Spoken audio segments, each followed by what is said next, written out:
أعوذ بالله من الشيطان الرجيم.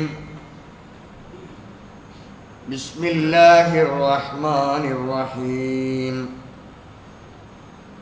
يا أيها الذين آمنوا إنما الخمر والميسر والأنصاب والأزلام رجس من عمل الشيطان فاجتنبوه لعلكم تفلحون.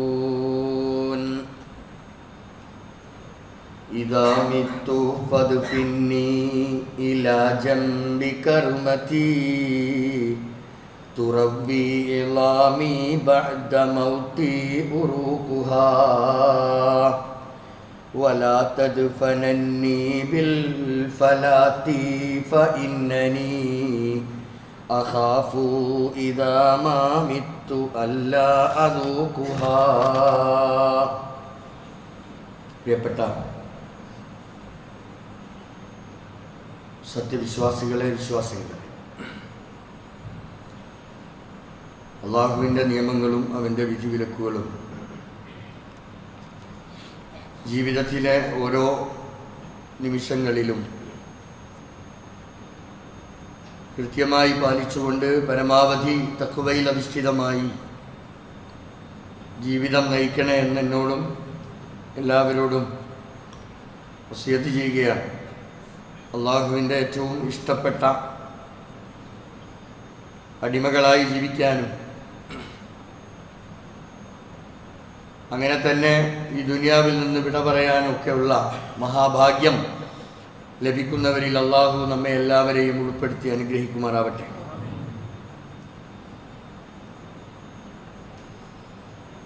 ഇന്നേറെ ചർച്ച ചെയ്യപ്പെട്ടുകൊണ്ടിരിക്കുന്ന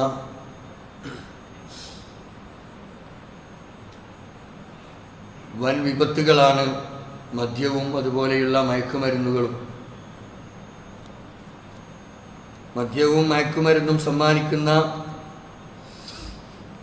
ലഹരിയിൽ എല്ലാ കാര്യങ്ങളും മറന്നുപോകുന്ന തലമുറകൾ വളർന്നു വരുന്നു എന്നത് ഏറെ ആശങ്കയോടെയാണ് നാം നോക്കിക്കാണേണ്ടത്. അത്യധികം ഭീകരവും ഞെട്ടലുളവാക്കുന്നതും അതിലേറെ വിഷമിപ്പിക്കുന്നതുമായ വാർത്തകളാണ് നാം അറിഞ്ഞുകൊണ്ടിരിക്കുന്നത്. ജന്മം നൽകിയ മാതാവിനെ ലഹരിക്കടിമപ്പെട്ട സ്വന്തം സ്നേഹനിധിയായ മകൻ്റെ കൊലക്കത്തിക്കിരയായ സംഭവം നമ്മുടെ മനസ്സുകളിൽ നിന്ന് മാഞ്ഞു പോകുന്നില്ല. ഇത് അങ്ങ് ഉഗാണ്ടയിലല്ല, നമ്മുടെ കൺമുമ്പിലാണ് എന്ന് നമ്മൾ അറിയണം. നമ്മൾ പോറ്റി വളർത്തുന്ന, നമ്മളെല്ലാം നമ്മുടെ മക്കൾക്ക് വേണ്ടി സമ്പാദിക്കുന്ന, അല്ലെങ്കിൽ അവരുടെ ഉന്നമനം മാത്രം ലക്ഷ്യം വെച്ചുകൊണ്ട് ജീവിക്കുന്ന മാതാപിതാക്കൾ നൊന്ത് പ്രസവിച്ച അള്ളാഹുവിൻ്റെ തീരുമാനപ്രകാരം വയറ്റിൽ കൃത്യമായി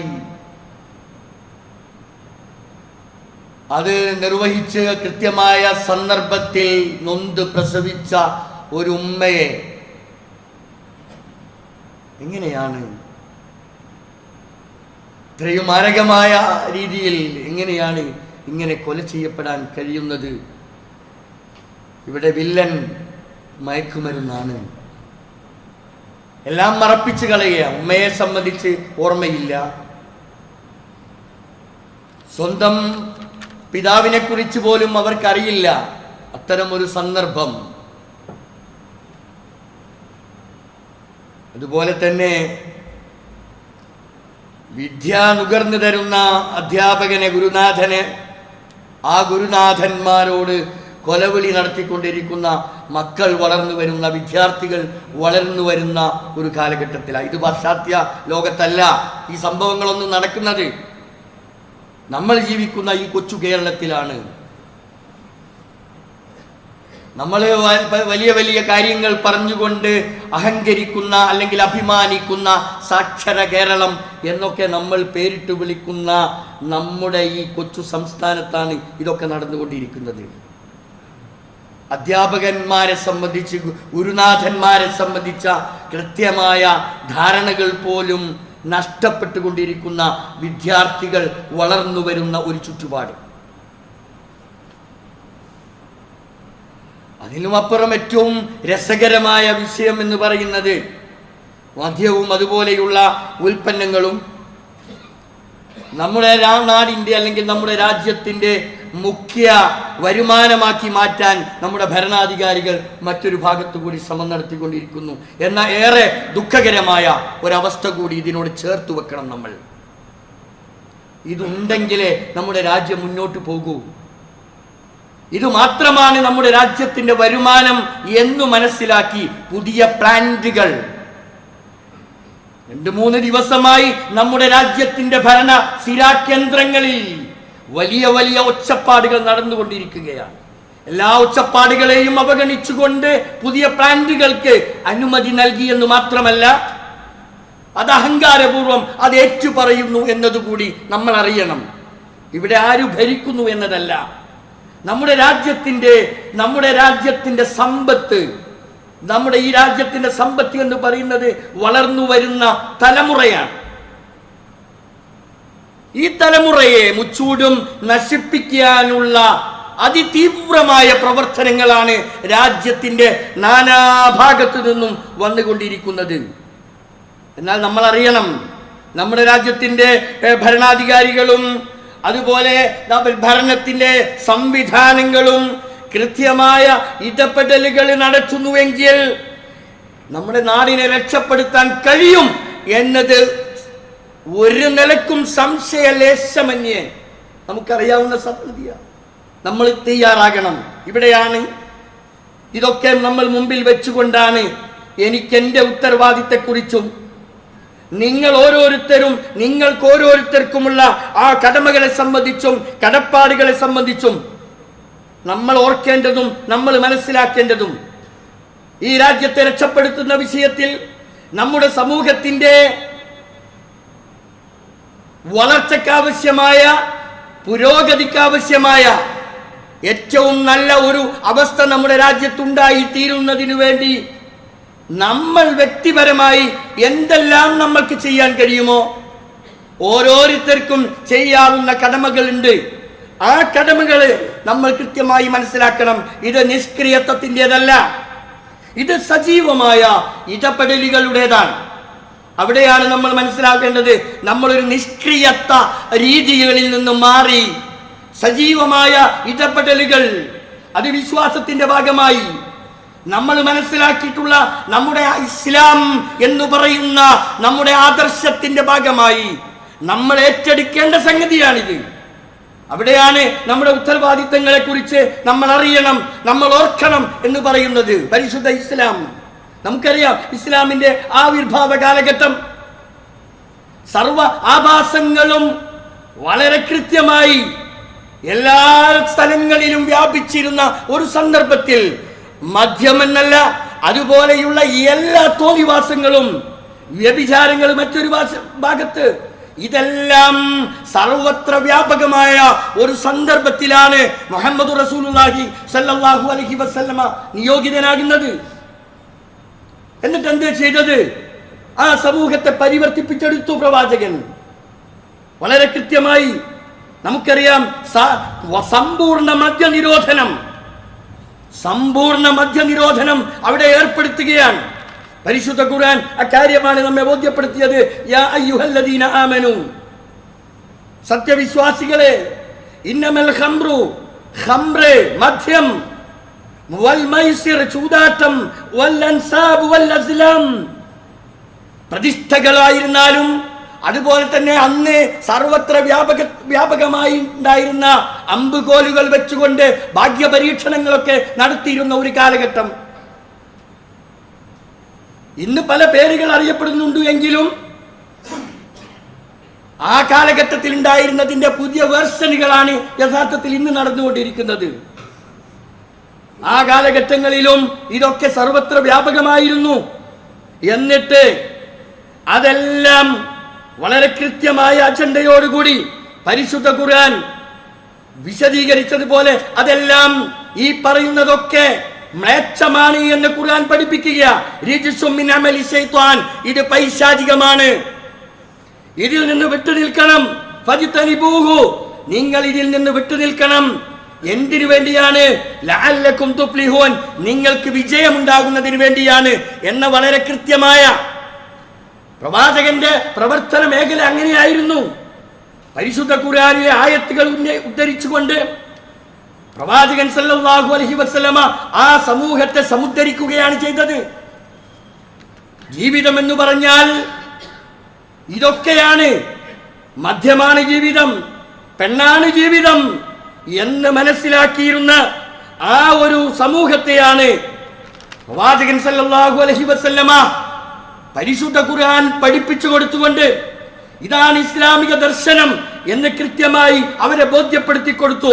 ഹുവല്ലദീ ബഅസ ഫിൽ ഉമ്മiyീന റസൂലൻ മിൻഹും യത്ലൂ അലൈഹിം ആയാതി, അല്ലാഹുവിന്റെ വേദഗ്രന്ഥത്തിന്റെ പരിശുദ്ധ ഖുർആനിന്റെ വാചകങ്ങൾ ഓതിക്കൊടുത്തുകൊണ്ട് യത്ലൂ അലൈഹിം ആയാതി, എന്നിട്ട് വയുസക്കീഹിം, അവരെ സംസ്കരിച്ചെടുക്കുകയാണ്.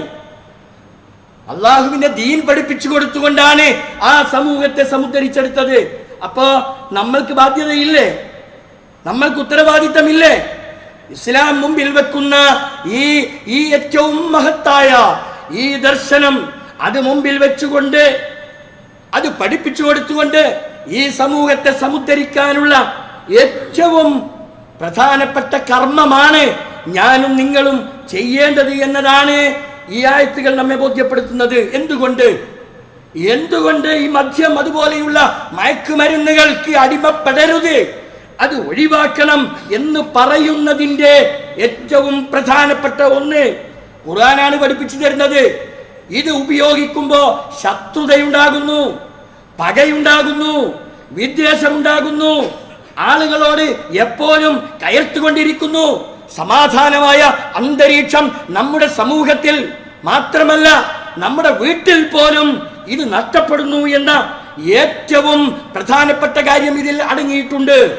പരിശുദ്ധ ഖുർആൻ പറയുന്നു, ഇന്നമാ യുരീദു ശൈത്താൻ, പിശാച് ആഗ്രഹിക്കുന്നത്, പിശാച് ഉദ്ദേശിക്കുന്നത് അൻ യൂഖഅ ബൈനകും അൽ അദാവത വൽ ബഗ്ളാ, നിങ്ങൾക്കിടയിൽ ശത്രുതയുണ്ടാക്കാനാണ്, നിങ്ങൾക്കിടയിൽ പരസ്പര വിദ്വേഷമുണ്ടാക്കാനാണ്. നമുക്കറിയാം, ഇതിനൊക്കെ അടിമപ്പെട്ടിട്ടുള്ള ആളുകളെ നമ്മളൊന്ന് കണ്ടാൽ അവരേതോ ഒരു ലോകത്ത് അവർ ജീവിക്കുകയാണ്. അവർ വീട്ടിൽ വന്നാൽ ഒരു സമാധാനം ആ വീട്ടിലില്ല, ആകെ പ്രശ്നമാണ്. എന്തുകൊണ്ടാണ്? ഖുർആൻ പറഞ്ഞു ഫിൽ ഖംറി, ഇതുപോലെയുള്ള ഖംറ്, മദ്യമോ അതുപോലെയുള്ള മയക്കുമരുന്നുകളോ ഒക്കെ ഉപയോഗിക്കുന്നത് കൊണ്ട് വൽ മൈസിരി, ചൂതാട്ടത്തിൽ ഏർപ്പെടുമ്പോൾ ആളുകളോട് വെറുപ്പുണ്ടാകുന്നു, ആളുകളോട് വിദ്വേഷമുണ്ടാകുന്നു. ആ പക വെച്ചുകൊണ്ടാണ് അവൻ പ്രവർത്തിച്ചു കൊണ്ടിരിക്കുന്നത്. അതുകൊണ്ടാണ് ഇത് ഒഴിവാക്കണമെന്ന് പറയുന്നത്. ഖുർആൻ, ഇസ്ലാം ഒരു കാര്യം സമൂഹത്തിൽ അവതരിപ്പിക്കുന്നുവെങ്കിൽ അതിന്റെ കാര്യകാരണങ്ങൾ വളരെ കൃത്യമായി പഠിപ്പിച്ചിരിക്കും. വീണ്ടും ഖുർആൻ പറയുന്നത് എന്തിനാണ് ഇത് ഒഴിവാക്കണമെന്ന് പറഞ്ഞത്? വയസുദ്ധന്നക്കും അൻ ദിക്രില്ലാഹ്, നിങ്ങളെ സൃഷ്ടിച്ച പടച്ചവനെ കുറിച്ച്, അള്ളാഹുവിനെ കുറിച്ച് ഓർക്കുന്നതിൽ നിന്ന്, അവനെ സ്മരിക്കുന്നതിൽ നിന്ന് ഇമ്മാതിരി കാര്യങ്ങൾ ചെയ്യുമ്പോ നിങ്ങൾക്കത് തടസ്സമായി നിൽക്കുന്നു. നമസ്കാരമാണല്ലോ ഏറ്റവും പ്രധാനപ്പെട്ട ഒരു സംഗതി. അതിൽ നിന്നൊക്കെ നമ്മൾ തെറ്റിപ്പോകുന്നു, അതിൽ നിന്നൊക്കെ മനുഷ്യനെ തടഞ്ഞു നിർത്തുന്നു.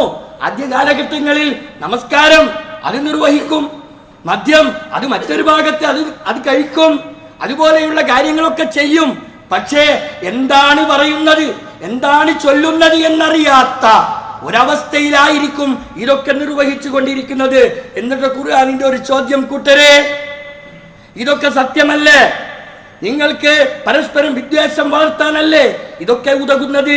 കുടുംബത്തിലെ സമാധാനമായ അന്തരീക്ഷം നഷ്ടപ്പെടുന്നില്ലേ എന്നൊക്കെ ചോദിച്ചതിന് ശേഷം ഖുർആൻ ചോദിക്കുന്നു ഫഹൽ അൻതും മുന്തഹൂൻ, നിങ്ങൾക്ക് വിരമിക്കാൻ സമയമായിട്ടില്ലേ എന്ന് ഖുർആൻ ചോദിക്കുന്നു.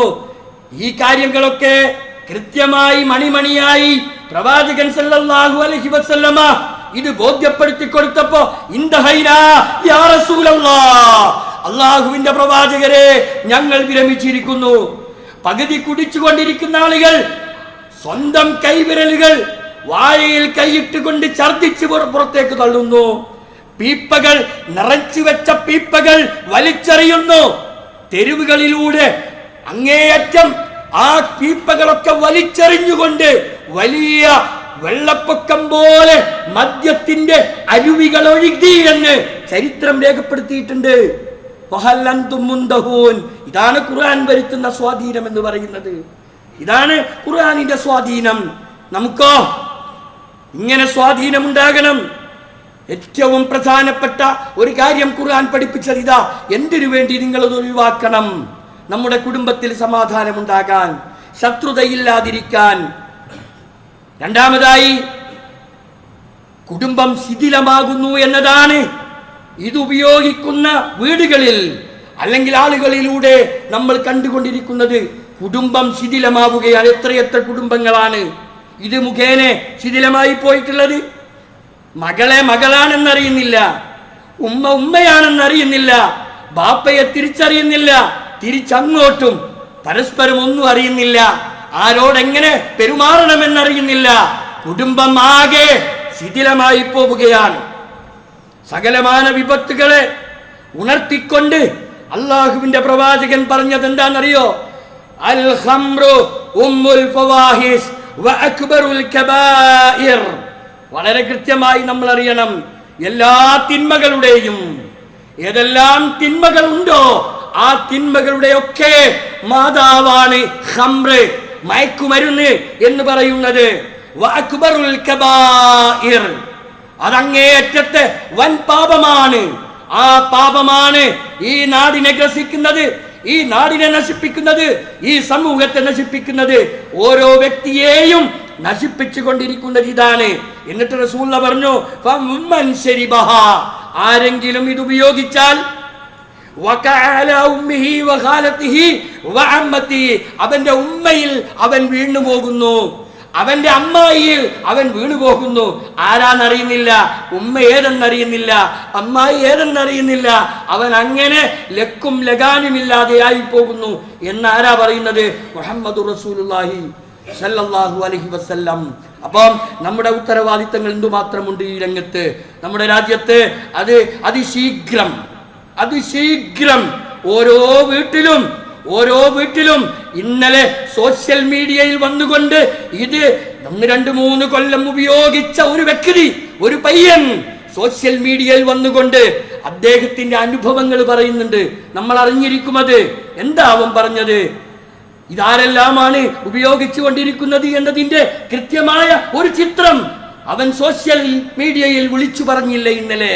ഡോക്ടേഴ്സ് ഇതിൽ നിന്നൊഴിവല്ല, നഴ്സ് ഇതിൽ നിന്നൊഴിവല്ല, സമൂഹത്തിലെ ഉത്തരവാദപ്പെട്ട പല ആളുകളും ഇതിൽ നിന്നൊഴിവല്ല.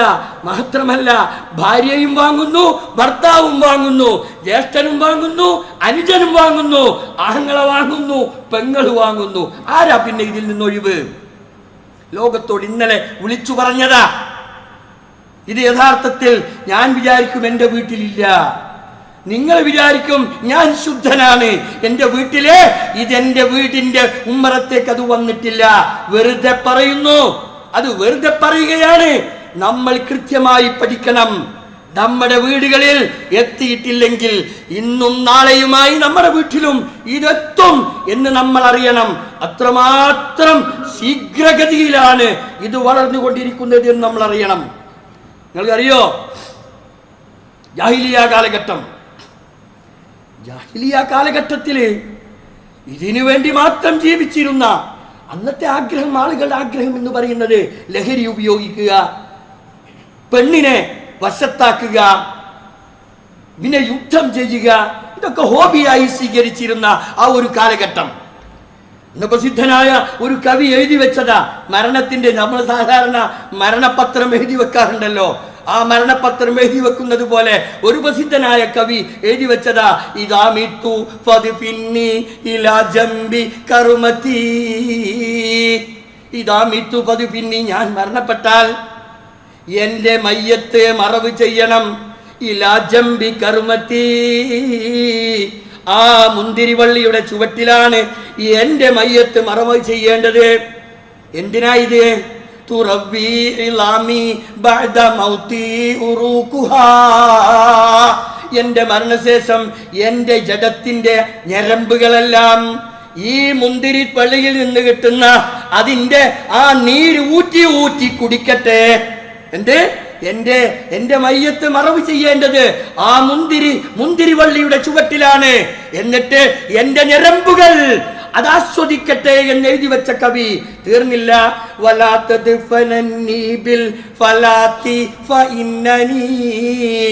എന്റെ മയ്യത്ത് ഒരിക്കലും ഒരു മരുഭൂമിയിൽ കൊണ്ടുപോയി നിങ്ങൾ മറവ് ചെയ്യരുത്. കാരണം മഖാഫു, ഞാൻ ഭയപ്പെടുന്നു, ഇദാമാമിത്തു അല്ലാഅറൂഖുഹാ, എൻ്റെ ശരീരം അത് ആസ്വദിക്കാൻ കഴിയാതെ പോകുമോ എന്നതിനെ കുറിച്ച് ഞാൻ ഭയപ്പെടുകയാണ്. അതുകൊണ്ട് ഈ മുന്തിരിവള്ളിയുടെ ചുവട്ടിലല്ലാതെ എൻ്റെ മയ്യത്ത് മറവ് ചെയ്യരുത്, ഏതെങ്കിലും മരുഭൂമിയിൽ കൊണ്ടുപോയി എൻ്റെ മയ്യത്ത് മറവ് ചെയ്യരുത് എന്ന് എഴുതി വെച്ച കവികൾ ഉണ്ടായിരുന്ന ഒരു കാലമുണ്ടായിരുന്നു. നമ്മളറിയണം, ചരിത്രത്തിലേക്ക് നമ്മൾ പോകണം. ഇന്നിന്റെ ചരിത്രം എവിടെ എത്തി നിൽക്കുന്നു? ജാഹിലിയത്തിനെ പോലും നാണിപ്പിക്കുന്ന ഒരവസ്ഥയിലേക്ക് നമ്മുടെ സമൂഹം നീങ്ങുന്നുവോ എന്ന ആശങ്കയാണ് യഥാർത്ഥത്തിൽ നമുക്കുണ്ടാവേണ്ടത് എന്നത് വളരെ കൃത്യമായി നമ്മൾ മനസ്സിലാക്കേണ്ടതാണ്. അല്ലാഹു സുബ്ഹാനഹു വ തആല ഈ സമൂഹത്തെ കാത്തുരക്ഷിക്കുമാറാവട്ടെ. എല്ലാവിധ ഇടങ്ങേറുകളിൽ നിന്നും ബുദ്ധിമുട്ടുകളിൽ നിന്നും അല്ലാഹു തആല കാത്തുരക്ഷിക്കുമാറാവട്ടെ. അഖൂലു ഖൗലി ഹാദാ വസ്തഗ്ഫിറുല്ലാഹൽ അലീമ ലീ വലക്കും വസ്തഗ്ഫിറൂ ഇന്നഹു ഹുവൽ ഗഫൂറുർ റഹീം.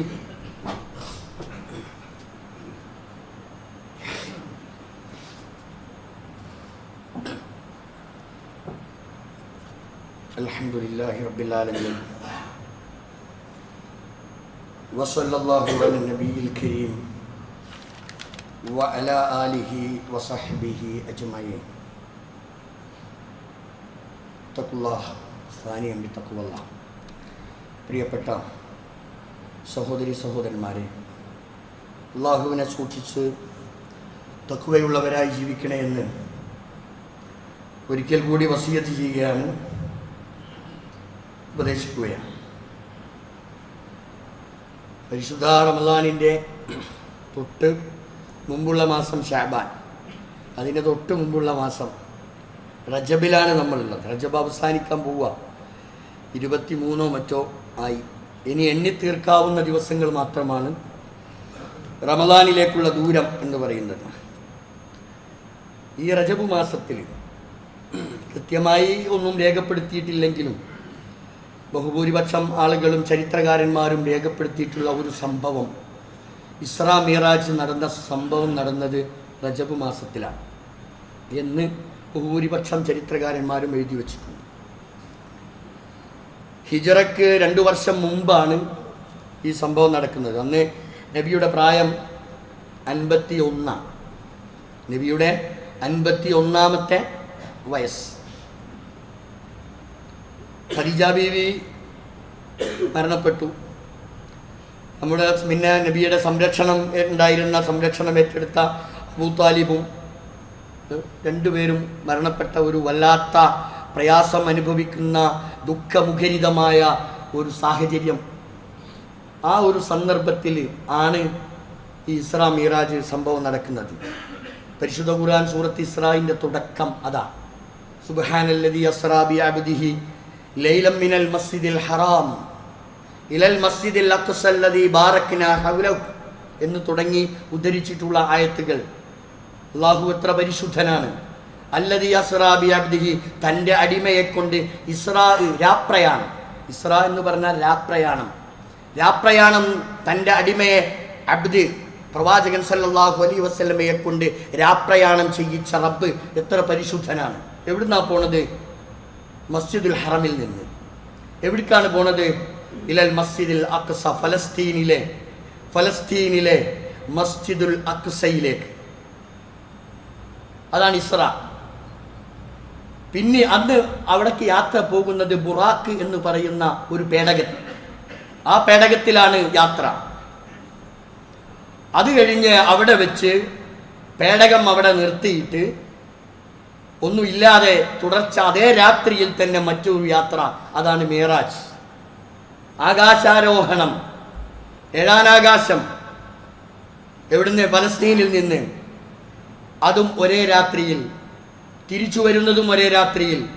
ഏഴാനാകാശത്ത് അങ്ങേ തലക്കൽ സിദ്റത്തുൽ മുന്തഹ വരെ പോയി എന്ന് പരിശുദ്ധ ഖുർആൻ കൃത്യമായി ബോധ്യപ്പെടുത്തിയിട്ടുണ്ട്. ഞാൻ വലിയ വിശദമായി ചരിത്രം പറഞ്ഞതല്ല, ഇതാണ് അതിൻ്റെ വിശ്വാസം. മസ്ജിദുൽ ഹറമിൽ നിന്നും തുടങ്ങുന്നു, ഏഴാനാകാശത്തെത്തുന്നു, തിരിച്ച് അതേ രാത്രിയിൽ തന്നെ തിരിച്ചു വരുന്നു. അവിശ്വസനീയമായ ഒരുപാട് വിഷയങ്ങൾ ആ ചരിത്രത്തിൽ ഉണ്ടെങ്കിലും പക്ഷേ വിശ്വാസി ഇത് പറഞ്ഞപ്പോൾ അള്ളാഹുവിൽ വിശ്വസിക്കുന്ന യഥാർത്ഥ വിശ്വാസികൾക്ക് അത് അവിശ്വസനീയമായി ഒന്നും തോന്നിയില്ല. പ്രവാചകൻ ആ സംഭവം വിശദീകരിച്ച മാത്രയിൽ അത് കേട്ട ആളുകൾ അത് അംഗീകരിക്കുന്നു. പക്ഷേ പലരും പല നിലക്കും അത് വ്യാഖ്യാനിച്ചു. അതൊക്കെ ശരിയാണ്. എന്നാൽ ഈ ഒരു യാത്രയിൽ ഒരുപാട് സംഭവങ്ങൾ. നമ്മുടെ നമസ്കാരം 50 വക്തായിരുന്നു നിശ്ചയിച്ചിരുന്നത്. 50 വക്ത് നിസ്കാരം 5 വക്തായി നമുക്ക് അതുവരെ ചെയ്യാൻ നമുക്ക് സമയമല്ല. ഇനി 50 വക്തായിരുന്നെങ്കിലുള്ള കഥ ഒന്ന് ആലോചിച്ച് നോക്കി. വേറെ എന്തിനോ മനുഷ്യന് ഒഴിവുണ്ടോ? ഇക്കാരം തന്നെ പിന്നെ ഉണ്ടാവുള്ളൂ, വേറെ ഒന്നിനും ഉണ്ടാവില്ല. അതെല്ലാം ചുരുക്കിക്കൊണ്ടുവന്ന് 5 വക്താക്കി മാറ്റി തന്ന് അതിനോട് നമ്മൾ കാണിക്കുന്ന നീതി എത്രമാത്രമുണ്ട് എന്നൊന്ന് ആലോചിച്ചാൽ മതി. അത് നമുക്ക് നിയമം ആക്കി തന്നത് ഈ യാത്രയിലാണ് എന്നുകൂടി നമ്മൾ അറിയണം. ഇവിടെ നമ്മൾ അറിയേണ്ടത് ഇങ്ങനെയൊക്കെ സംഭവങ്ങൾ നടന്നിട്ടുണ്ട്. ഇസ്രാ മിഅ്റാജ് സംഭവങ്ങൾ നടന്നിട്ടുണ്ട്. അള്ളാഹു ആദരിച്ചതിനെ ആദരിക്കണം. അള്ളാഹു ആദരിക്കുകയും ബഹുമാനിക്കുകയും ചെയ്ത മാസങ്ങളെയും നമ്മൾ എന്ത് ചെയ്യണം? അത് ആദരിച്ചേ മതി. അതിൽപ്പെട്ട ഒരു മാസമാണ് വഅർബഅത്തുൻ ഹുറുമുൻ, 4 മാസങ്ങൾ പവിത്രമാണെന്ന് പറഞ്ഞതിലെ ഒരു മാസമാണ് റജബ് എന്ന് പറയുന്നത്. അത് ഖുർആൻ അള്ളാഹുവിന്റെ ചിഹ്നങ്ങളെ ആദരിക്കുക എന്നത് അത് നമ്മുടെ വിശ്വാസവുമായി ബന്ധപ്പെട്ടതാണ്. അതുകൊണ്ട് നമ്മൾ ആദരിക്കണം, നമ്മൾ ബഹുമാനിക്കണം. നടന്ന സംഭവങ്ങളെ കുറിച്ച് അത് സത്യമാണെന്ന് വിശ്വസിക്കുന്നതോടൊപ്പം അതിൻ്റെ ചരിത്രങ്ങൾ പഠിക്കുന്നതോടൊപ്പം അത് നമ്മുടെ ജീവിതത്തിലേക്ക് നമ്മൾ സന്നിവേശിപ്പിക്കണം. പക്ഷേ അവിടങ്ങളിൽ നമ്മൾ അറിയേണ്ടത് ഇതിൻ്റെ പേരിൽ ഈ ഒരു സംഭവം സത്യമാണ്, അതൊക്കെ ശരിയാണ്. പക്ഷേ പ്രവാചകൻ പറയാത്ത, പ്രവാചകനിൽ നിന്ന് നിർദ്ദേശമില്ലാത്ത പല സ്പെഷ്യൽ കാര്യങ്ങളും ചെയ്തു വരുന്നു എന്നത് വളരെ നിർഭാഗ്യകരമായ അവസ്ഥയാണ്. ഈ റജബിന്റെ പേര് പറഞ്ഞുകൊണ്ട് ഇതൊക്കെ നടന്നിട്ടുണ്ടല്ലോ, എന്നാൽ ഇതുകൂടി കിടക്കട്ടെ എന്ന നിലക്ക് പലതും ഈ റജബ് മാസത്തിൽ, റജബിന്റെ പിറവി കാണുന്നവൻ അവൻ സ്വർഗസ്ഥനാണെന്ന് പോലും വിശ്വസിക്കുന്ന ഒരു കാലഘട്ടത്തിലാണ് നമ്മൾ ജീവിക്കുന്നത്. എല്ലാ മാസവും പിറവി വരും, അത് കാണാം, അത് കാണാതിരിക്കാം, ഇതൊക്കെ സ്വാഭാവികമാണ്. എന്നിട്ട് ആ പിറവിക്ക് വേണ്ടി കാത്തു നിൽക്കുന്ന ആളുകൾ നമ്മുടെ രാജ്യത്തുണ്ട് എന്ന് നമ്മൾ അറിയണം. അതേപോലെ തന്നെ ചില സ്പെഷ്യൽ നമസ്കാരം ആദ്യത്തെ വ്യാഴാഴ്ച, റജബിന്റെ 1-ാമത്തെ വ്യാഴാഴ്ച ഒരു പ്രത്യേക നോമ്പ്, ഇതൊന്നും പ്രവാചകൻ പഠിപ്പിച്ചതല്ല, അതൊന്നും സുന്നത്തിന്റെ ഭാഗമല്ല. മാത്രമല്ല വെള്ളിയാഴ്ച രാവിൽ, റജബിലെ വെള്ളിയാഴ്ച രാവ് വരുമ്പോൾ മഗ്രിബിന്റെയും ഇശാവിന്റെയും ഇടയിൽ ഒരു 12 റക്അത്ത്, 24 ഇല്ല, 12 റക്അത്ത് നിസ്കാരം. ഇതൊക്കെ ഇവിടുന്ന് വസിയാക്കൾ ഉണ്ടാക്കിയ എന്തുമാലം നൂലാമാലകളാണെന്നറിയോ?